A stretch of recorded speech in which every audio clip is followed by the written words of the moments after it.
High friends, welcome to Shanvi's life. Shanvi's লাইফের আরেকটি ব্লগে তোমাদের সকলকে স্বাগত। তো দেখো, শানভি এসেছিল গ্রামের বাড়িতে এসে তো শানভি খুব মজা, কারণ এখানে ইনভিটেশন পেয়ে গিয়েছিল একটা বিয়ে বাড়ির জন্য। তো বিয়ে বাড়িতেও সবাই মিলে আমরা রেডি হয়ে গেছি।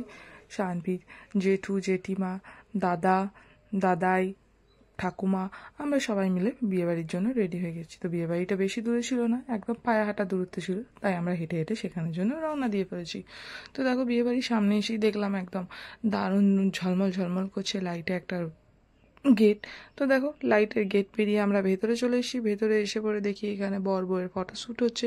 বর বউয়ের সাথে বরের ঠাকুমাও আছে সেখানে।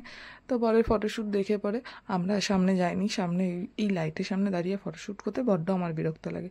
তো শানভি যে পরে গিফটটা দিয়ে এসে পরে আমরা তো এখানেই দাঁড়িয়ে আছি, আমাদের মন চুচি করছে স্টলে কি বসেছে তা দেখার জন্য। সেখানে যাব এবং পেট পুজো করব। তো সে পেট পুজো করার আগে আমরা তো এখানে খুঁজছিলাম, তো শানভীর ওখানে বর বউ দেখার পর্ব শেষ করে ফেলেছে। তো দেখো, এখানে কি সুন্দর একজন গান গাইছিল সেই কিছুক্ষণ দেখে পরে আমরা বেরিয়ে পড়লাম আমাদের পেটের টানে। পেটটা তো খুব চুচি করছে, তাই স্টলের উদ্দেশ্যে বেরিয়ে পড়লাম। তো দেখো, স্টলের এখানে এসে দেখি খুব ভিড়। বিয়ে বাড়ি আসবো, স্টলের সামনে ভিড় পাবো না তা কি কখনো হয়? তো সেই রকমভাবে আমরা ভিড় ঠেলা ঠেলি করে আমরা চলে আসলাম সামনে এসে পরে দেখি মা শানভি তো আমার আগেই ফুচকা খাওয়া স্টার্ট করে দিয়েছে। শানভি ফুচকা খেতে খুবই ভালোবাসে, কোনটা খাবো না সেটা ভাবতে ভাবতে আমার একটু লেট হয়ে গেল। তো শানভি তার মধ্যে স্টার্টই করে দিয়েছে। ফুচকা খাওয়া শেষ হয়ে গেছে, এবার শানভি চলে এসছে ঘুগনি চাটের দিকে। ঘুগনি চাটটা খেতে আমার খুব ভালো লাগে, কিন্তু ঘুগনি চাটের সাথে ওই যে মিষ্টি চাটনিটা দেয়, মিষ্টি চাটনিটা আমার একদম ভালো লাগে না। মিষ্টি জিনিসটা আমার একদমই ভালো লাগে না। হ্যাঁ, জিলাপি বা মিষ্টির মধ্যে মিষ্টি জিনিসটা আমার ভালো লাগে। তো দেখো, শানভি দাদা কাকুকে এখানে বসে, কাকু আমাকে একটু দই দাও, কাকু আমাকে একটু সেও ভাজা দাও, এইভাবে সে নিয়ে নিজের মতো করে তার বানিয়ে খাচ্ছে। তো দেখো, এবার আমার প্লেট রেডি হচ্ছে। আমি তো খুব এক্সাইটেড, কারণ আমার স্টলের খাবার খেয়ে আমি পেট ভরিয়ে ফেলি। কারণ আমি ওই ডিনারের টেবিলে বসে পড়ে ওই অত খাবারের হেভি গন্ধ, ওই রিচ খাবার খেতে গিয়ে আমার একটু শরীরটা খারাপ হয়ে যায়। তো যতটা পারি আমি স্টলের মধ্যে হাফ প্লেটটা ভরিয়ে ফেলি। এবার ওখানে যেবার টুকটুক যতটুকু পছন্দ হয় সেটুকুর মধ্যে আমি ডিনারটাকে কমপ্লিট করি। তা আমি দাদাকে বলেই দিয়েছিলাম, দাদা আমাকে কিন্তু মিষ্টি চাটনি দেবে না। দাদা কিন্তু সেরকম মিষ্টি চাটনি দেয়নি, আমাকে দই দিয়েছে, কিন্তু দইটা দেখে মনটা পোষালো না, তাই আমি আরেকবার নিয়ে ফেললাম। তো দেখো, এখানে খুব সুন্দর একটা গণপতি বাপ্পা বসিয়ে রাখা ছিল। জয় গণপতি বাপ্পা প্রণাম করে বেরিয়ে পড়লাম আগের উদ্দেশ্যে। তো আগের স্টলে যে পরে দেখি এখানে ভেজ পকোড়া দিচ্ছিল। শানভি এখানে এক্সপেক্ট করেছিল চিকেন পকোড়া হবে, বাট আমাদের এই সাইডে চিকেনটা অ্যালাউড নয়, কারণ এখানে সবাই কৃষ্ণ ভক্ত, গণিতায়ের ভক্ত, তাই এখানে চিকেনটা বানানো হয় না। তো ভেজ পকোড়া খেয়ে পরে বেশ গরম ভেজ পকোড়া ছিল, খেতেও ভালো লাগছিল।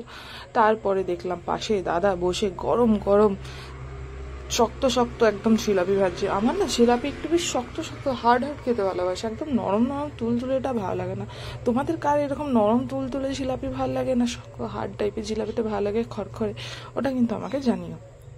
তো দেখো, দাদা কিন্তু জিলাপি ভেজে তুলছে আর ফিনিশ হয়ে যাচ্ছে। তো এখানে একজন কাকিমা একটার বেশি দুটো জিলাপি চাইছিল, দাদা কিন্তু একদম দিল না। তো আমার দেখে একটু খারাপ লাগলো, কিন্তু কিছু করার নেই, দাদাদেরকেও স্ট্রিক্টভাবে বলা আছে, যেহেতু অনেকজন এখানে বিয়ে বাড়িতে ইনভাইটেড ছিলেন, তো সেই জন্য সেরকমভাবেই দাদাদেরকে দিতে হচ্ছে। তো দেখো, শানভি নিজের জিলাপি নিয়েছে। শানভি জিলাপি খেতে ব্রেক ডান্স করতে স্টার্ট করে দিয়েছে, কারণ শানভি জিলাপি খেতে খুব ভালো লাগে। আর জিলাপি ছিল একদম গরম একদম তোমাদেরকে দেখালাম কড়াই থেকে তুলে রসে ডুবিয়ে তবে সবাইকে সার্ভ করছে। তো চলো, এবার স্টলের খাবার খাওয়া শেষ, কিছুক্ষণ পরে আমরা বেরিয়ে পড়লাম ডিনারের উদ্দেশ্যে। ডিনার টেবিলের উদ্দেশ্যে না গেলে এবার খুব ভিড় হয়ে যাবে। এবার ভিড় হয়ে গেলে সেখানে খাওয়া দাওয়া করাটা প্রায় ইম্পসিবল হয়ে যাবে। শানভি আমাদের কাছে বসতে বললো আমি জেম্মার কাছে বসবো। তো শানভি চলে গেল জেম্মার কাছে।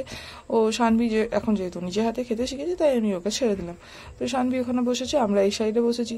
তো টেবিলের মধ্যে খাওয়া দাওয়া স্টার্ট হয়ে গেছে, টুকটুক করে সমস্ত খাবারটা এখানে দেওয়া স্টার্ট হয়ে গেছে।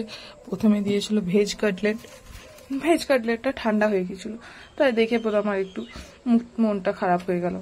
তারপরে বাকি আস্তে আস্তে সমস্ত খাবার দিল। নান দিয়েছিল, পনির তরকারি দিয়েছিল, ছোলার ডালনা দিয়েছিল, স্যালাড ছিল, ফুলকপি আর পনিরের একটা গ্রেভি খুব সুন্দর ওরা বানিয়েছিল, সেটা খেতে হেভি টেস্টি ছিল। ভেবেছিলাম যাওয়ার আগে রাঁধুনি দাদাকে একবার রেসিপিটা জিজ্ঞাসা করবো, কিন্তু সময় আর হয়ে ওঠেনি, এত ভিড় দেখে ওখান থেকে বেরিয়ে আসতে হয়েছে। তো আমরা খাওয়া দাওয়া শেষে বেরিয়ে চলে এসেছি। এবার চললাম বাড়ির উদ্দেশ্যে। তো এখানে দেখো, সব বাড়িগুলো নতুন সবাই বানিয়েছে।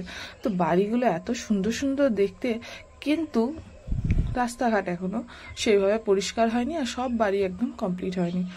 তো বেরোবার পথে এখানে পড়ে শানভীর আর এক ঠাকুমার বাড়ি। তো সে ওনার বাড়ি গার্ডেনটা দারুণ সুন্দর এবং সেখানে একটা আছে পুচকে ভাই। তো শানভী তাকে দেখার জন্য সেখানে ঢুকে পড়লো এবং দোলনায় বসে সেখানে তো তার তো আর মানে মজারই আর আলাদা।